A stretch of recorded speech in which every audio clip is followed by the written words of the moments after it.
thought couldn't really write a book about it until the neoliberal project began to fracture and unravel. And I took Trump's election in 2016 as being a major sign of its unraveling. So once I had a decline underway, that gave me the scope to write another rise and fall story, which is what I've tried to do in this book. Mm-hmm. Mm-hmm. So let's start with what you might call the rise. What are the ingredients? You talk about, I believe you said starting in the 70s, we had the OPEC crisis, we had some rising inflation, which brought Paul Volcker to the office during Jimmy Carter's presidency, problems in Iraq. What were the things that, preceded Ronald Reagan that you see as building blocks to this? Well, you mentioned a couple of them, which I'll come back to in a moment. Let me first say that something about the core idea of the New Deal order, because it's unraveling that allows the neoliberal order to take off.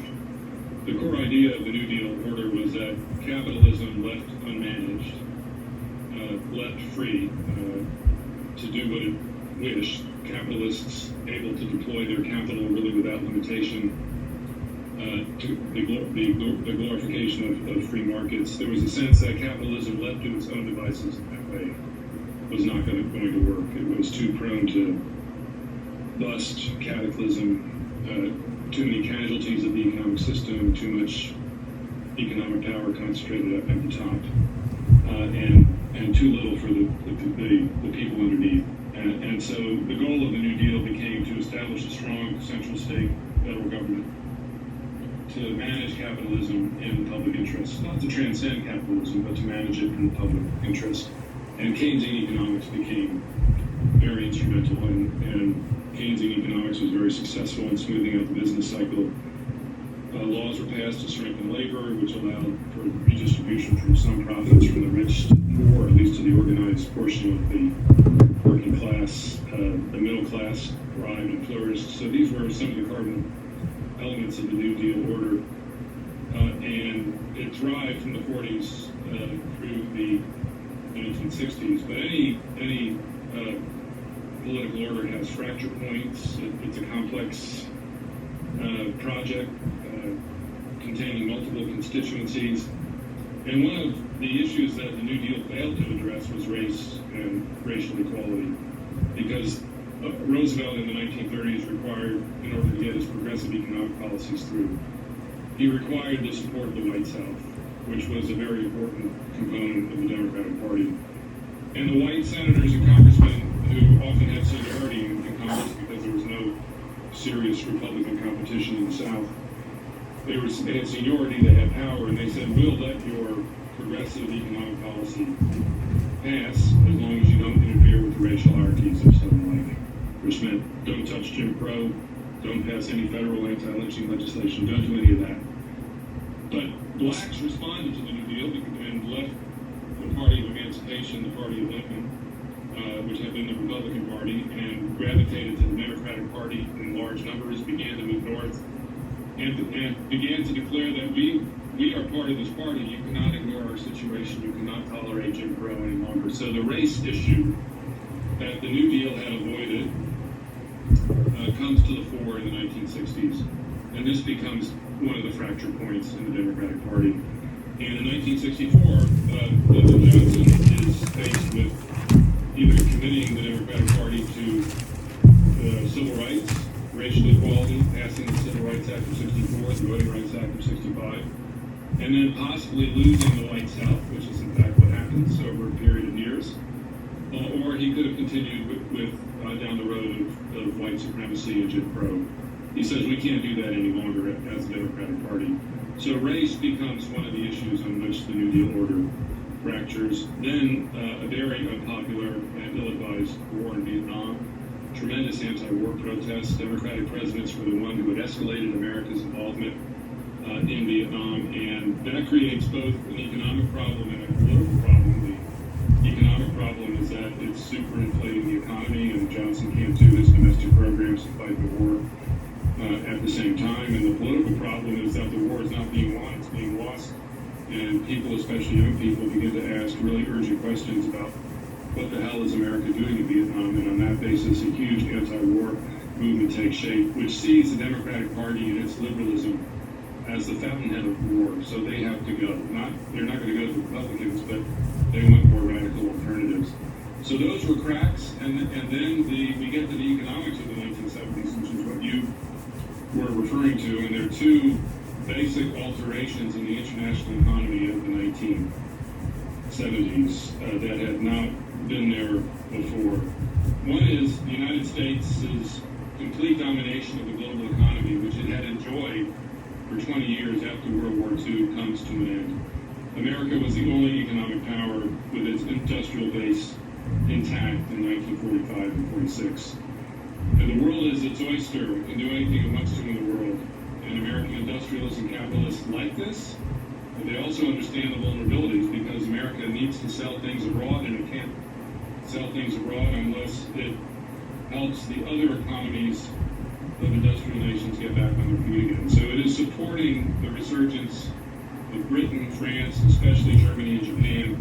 And in the late 60s and early 70s, they have industries in automobile manufacture, electronics, other dimensions that begin to compete with the United States. And the United States industrialists have gotten a little fat on their dominance, and we're not really prepared for the competition when it comes its way. So there's a lot of decline in American manufacturing and industries that suddenly have very serious foreign competitors. And the other big change in the 1970s is alterations in relations between the global north and the global south.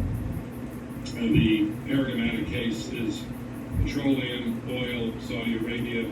Anglo-American interests have controlled the oil fields of Saudi Arabia, determining how much oil was to be extracted, over what period of time, what the prices to be charged were going to be.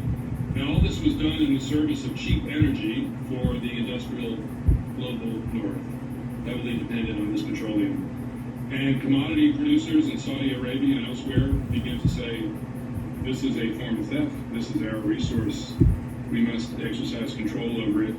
The 1970s is when OPEC is not new in the 70s, but it becomes a formidable force in the 1970s. And so America is hit by oil crises, roiled by Arab-Israeli wars in the decade, flow of petroleum from the Middle East to shut off to the United States for a period of time. There's panic, the panic is gotten over, but it's clear that the terms of trade on these commodities have changed. Petroleum is going to be much more expensive, and America was not ready for it because it had been used for 60 or 70 years to the cheapest energy. So it gave us thought to insulation, efficient use of energy. If you're old enough, like I am, to remember those gas-guzzling cars, these beautiful cars made of tons of metal with these gorgeous fins and getting on their V8s, getting 2 to 4 or 5 miles a gallon, and suddenly, my goodness, that's not working anymore. And so this further deepens the economic crisis of the 70s. And this is the third blow after race in Vietnam, and the Keynesian toolkit, which had managed the economy well, which had spread distribution, which had regulated the business cycle, suddenly the toolkit is not working anymore, and something that is not supposed to happen in the 1970s happens, and that is stagflation. You're not supposed to have unemployment. By the economic textbooks of the time, you're not supposed to have unemployment and inflation rising at the same time. They're supposed to move in opposite directions. So you have Phillips curve, they call it. Yeah. Phillips curve, the stagflation moment. No one really understands why it's happening.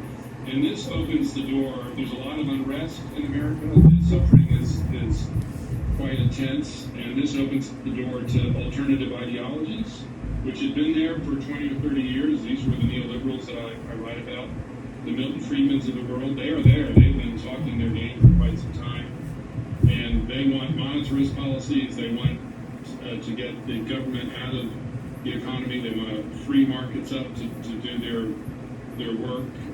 They want to unleash the power of capitalism without restraint. Reagan is their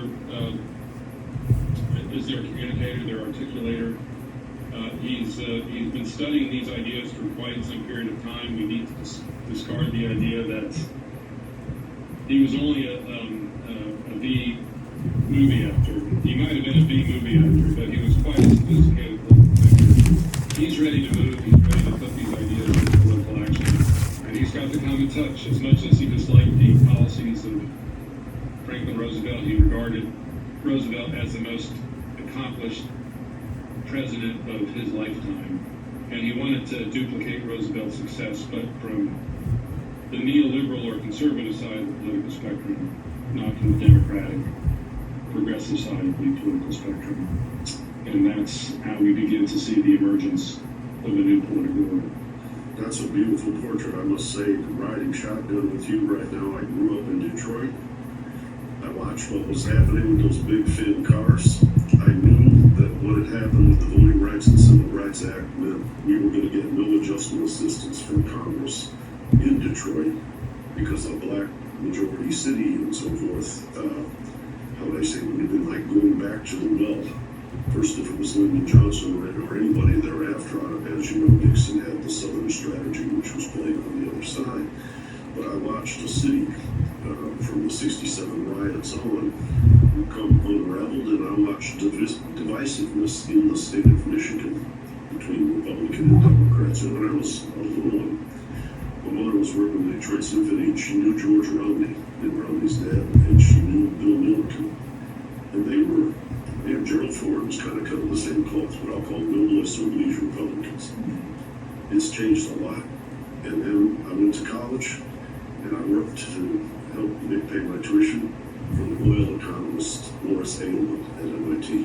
And I was his research assistant for 2.5 years. And boy, that was all these things, the supply shocks and the turmoil. Charles Kimmelberger was very good on petrodollar recycling in the global south adjustments and all of that. So you've done in a very concise way, you've really hit on what I'll call the high notes of the provocations to transformation.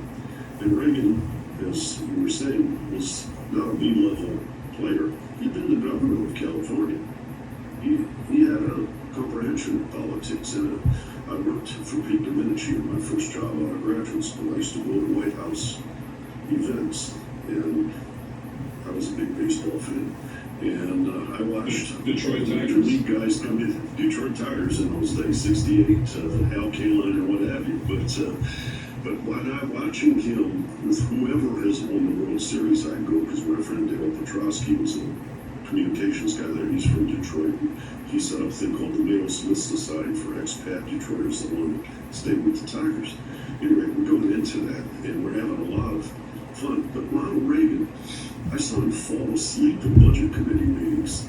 And when he was with the big radio announcers and the star baseball players, he was one of the most magnetic human beings I've ever seen in life. And so there's a whole lot that you touched on here in painting this opening portrait. Well, thank you. I treat Reagan very seriously. He did fall asleep, but he had a lot of involvement. He should not be underappreciated for his political significance and his political talent. And if you live through Detroit, you know given that you live in Detroit, you know the pain and suffering that the crisis of the 1970s inflicted on key manufacturing cities and centers in the United States. And Detroit probably got hit the worst of all because it was such a center of car manufacturing. But you can multiply that story of Detroit 10, 12, 15 times of northern cities, and then you begin to appreciate the magnitude of the economic crisis. Cleveland, Ohio, Gary, Indiana, Chicago, Buffalo, New York. We can begin to multiply the number of places where serious hardship is. They call it the Rust Belt. Yeah, and that's when it began to rust. That's right. Well, the tensions that were so vivid at that time were also what you might call a precursor of globalization. Michael Moore eventually made Roger and Me, and it was all about the anxiousness in Michigan as they saw the planes first moving to Mexico and then to Asia. And there was like you talk about the racial dimension, the white flight to the suburbs Detroit would be turned inside out, and it was a very large footprint city, I believe, which weighs more square miles than the 5 boroughs of Manhattan put together. But when it goes from 2.1 million people to under 1 million people, how do you keep that big footprint? And all the school systems would require state and local taxes, real estate tax. How did you keep it all together? You didn't. And we just watched it unravel. And so so around, what was it? H.W. Bush's administration, we're coming into the savings and loan crisis. We've had 87 stock market crash. There's anxiety about derivatives and futures markets and all of that. Then Bill Clinton arrives. What does he do to what you might call take the lead in the evolution of this new world order? He does take the lead, and I write in the book about, in some ways, his deregulatory policies go further than Reagan's, or what Reagan had achieved in the 1980s, and I'll speak about those in a moment. But let me mention one other element that's a very important part of the story, and that relates to the theme of globalization that you raised, specifically the collapse of the Soviet Union in the years 1989 to 1991, and the elimination of communism as a serious political ideology from the world. And we can talk about China later. We can describe China as many things, but I wouldn't describe it today as communist. It became something other than that. And I treat the collapse of the Soviet Union and communism as important in 2 ways. One, it opened a large part of the world to capitalist penetration and capitalist globalization. Because as long as the Soviet Union was a force in the world, if capitalism was to penetrate communist societies, it was going to do it on the terms set by the Soviet Union or by China in the same years. But in 1989, the Soviet Union was a much larger influence in the world than China was beyond its own borders. And so a very substantial part of the world, Eastern Europe, the Soviet Union itself, Arab countries where the Soviet Union had influence,